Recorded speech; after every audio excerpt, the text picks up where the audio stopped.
ವ್ಯವಸಾಯ ಮಾಡಲು ಬೇಕಾಗುವ ಬೀಜ, ಹಾರೆ, ಗುದ್ದಲಿಯಂತಹ ಉಪಕರಣಗಳನ್ನು ಕೊಳ್ಳಲು ಬೇಕಾಗುವಷ್ಟು ಹಣವನ್ನು ಒದಗಿಸಿದ. ಗಣಪನು ಮಣ್ಣನ್ನು ಉತ್ತು ಹದಮಾಡಿ ಅದರಲ್ಲಿ ಸಿಹಿ ಗೆಣಸಿನ ಬೆಳೆಯನ್ನು ಮಾಡಿದ. ಕಷ್ಟಪಟ್ಟು ತೋಡಿದ ಕೆರೆಯಲ್ಲಿ ಅವನಿಗೆ ಧಾರಾಳವಾಗಿ ನೀರು ಹರಿದು ಬಂತು. ನೆಟ್ಟ ಕೃಷಿ ಹುಲುಸಾಗಿ ಬೆಳೆಯಿತು. ರಾತ್ರಿ ಅದಕ್ಕೆ ಕಾಡುಪ್ರಾಣಿಗಳಿಂದ ಹಾನಿ ಬರದಂತೆ ಕಾವಲು ಕುಳಿತ. ಅವನ ಬೆಳೆಯನ್ನು ನೋಡಿ ವರ್ತಕನೊಬ್ಬ ಅವನ ಬಳಿಗೆ ಬಂದ. ಈ ಸಲ ನಿನ್ನ ಶ್ರಮಕ್ಕೆ ಭಾರೀ ಬೆಲೆಯೇ ಬರುತ್ತದೆ ಬಿಡು. ನೆರೆಯ ಊರಿನಲ್ಲಿ ಕ್ಷಾಮದಿಂದಾಗಿ ಬೆಳೆಗಳೆಲ್ಲ ಸುಟ್ಟು ಹೋಗಿವೆ. ಹೀಗಾಗಿ ನಿನ್ನ ಗೆಣಸಿನ ಬೆಳೆಯನ್ನು ಅಲ್ಲಿಗೆ ಸಾಗಿಸಿದರೆ ಚಿನ್ನದ ನಾಣ್ಯಗಳನ್ನೇ ಎಣಿಸಬಹುದು.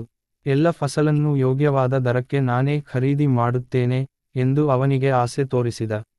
ತನ್ನ ಫಸಲಿಗೆ ಎಷ್ಟು ಹಣ ಬರಬಹುದೆಂಬ ಲೆಕ್ಕಾಚಾರವನ್ನು ಅವನ ಬಾಯಿಂದಲೇ ಗಣಪ ಕೇಳಿದ. ಆಗ ಅವನಿಗೆ ಒಮ್ಮೆಲೇ ತಾನು ಧನಿಕನಾಗಿ ರಾಜವೈಭವದಿಂದ ಬದುಕುತ್ತಿರುವ ಹಾಗೆ ಕನಸುಗಳಾದವು. ಹೀಗೆ ಕನಸು ಕಾಣುತ್ತಿರುವಾಗ ಗಣಪನ ಮನಸ್ಸಿನಲ್ಲಿ ಕೆಟ್ಟ ಯೋಚನೆಯೊಂದು ಮೊಳೆಯಿತು. ತಾನು ರಾತ್ರಿ ಹಗಲು ಶ್ರಮಪಟ್ಟು ಬೆವರು ಸುರಿಸಿ ಇಷ್ಟೊಂದು ಬೆಳೆ ಸಮೃದ್ಧಿಯಾಗಿ ಕೈ ಸೇರುತ್ತಿದೆ.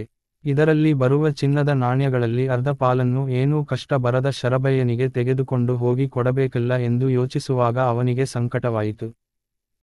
ಹೀಗೆ ಯೋಚಿಸುವಾಗ ಗಣಪನಿಗೆ ಒಂದು ಉಪಾಯ ಹೊಳೆಯಿತು. ಗೆಣಸಿನಲ್ಲಿ ಅರ್ಧ ಭಾಗವನ್ನು ಅಗೆದು ತೆಗೆದು ವರ್ತಕನಿಗೆ ಗುಟ್ಟಾಗಿ ಮಾರಬೇಕು.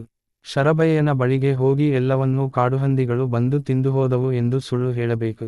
ಅವನಾದರೂ ಏನು ಮಾಡಿಯಾನು? ತನ್ನ ಮಾತನ್ನು ನಂಬಿ ಸುಮ್ಮನಿರುತ್ತಾನೆ. ನಾಳೆಯೇ ಈ ಕೆಲಸವನ್ನು ಮಾಡಬೇಕು ಎಂದು ನಿರ್ಧರಿಸಿದ.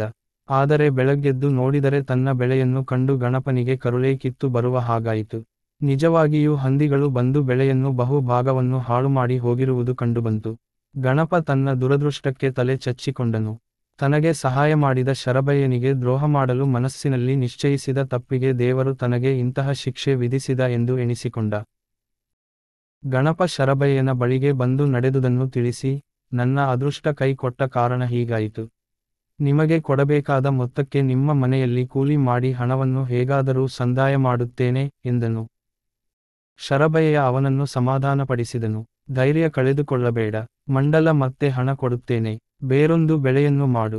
ಈ ಸಲ ನನಗೆ ನೀನೇನೂ ಕೊಡಬೇಡ. ಯಾವ ಬೆಳೆ ಬಂದರೂ ಎಲ್ಲವನ್ನೂ ನೀನೇ ಇರಿಸಿಕೋ. ಹೋಗು, ಬೇಸಾಯ ಮಾಡು ಎಂದು ಹೇಳಿದನು. ಇಂತಹ ಉದಾರ ವರ್ತನೆ ಕಂಡು ಗಣಪನಿಗೆ ತುಂಬ ನಾಚಿಕೆಯಾಯಿತು. ಒಳ್ಳೆಯ ಮನಸ್ಸಿನ ಧಣಿಗೆ ಮೋಸ ಮಾಡಲು ಯತ್ನಿಸಿದರೆ ದೈವಸಹಾಯವೂ ಇರುವುದಿಲ್ಲ.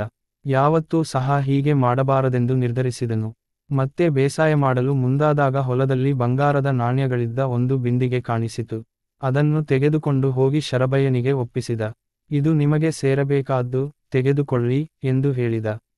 ಶರಭಯ್ಯನ ಮುಖ ಅರಳಿತು. ಗಣಪ, ನಿನ್ನ ಪ್ರಾಮಾಣಿಕತನಕ್ಕೆ ನಾನು ಇರಿಸಿದ 2 ಪರೀಕ್ಷೆಗಳಲ್ಲೂ ನೀನೇ ಗೆದ್ದೆಯಪ್ಪ. ನಿನ್ನ ಬೆಳೆಗೆ ಕಾಡುಹಂದಿಗಳು ಬಂದ ಹಾಗೆ ಹಾಳು ಮಾಡಿಸಿದವನು ನಾನೇ. ಏಕೆಂದರೆ ಕಷ್ಟ ಬಂದಾಗಲೂ ನೀನು ನನ್ನ ಹಣವನ್ನು ಮರಳಿಸಲು ಮುಂದಾಗುತ್ತೀಯೋ ಇಲ್ಲ ಓಡಿ ಹೋಗುತ್ತೀಯೋ ನೋಡಬೇಕಿತ್ತು. ಆಮೇಲೆ ಹೊಲದಲ್ಲಿ ಬಿಂದಿಗೆಯನ್ನು ನಾನೇ ಹೂಳಿಟ್ಟಿದ್ದೆ. ಇದರಲ್ಲಿಯೂ ನೀನು ಪ್ರಾಮಾಣಿಕತೆಯನ್ನು ತೋರಿಸಿದೆ.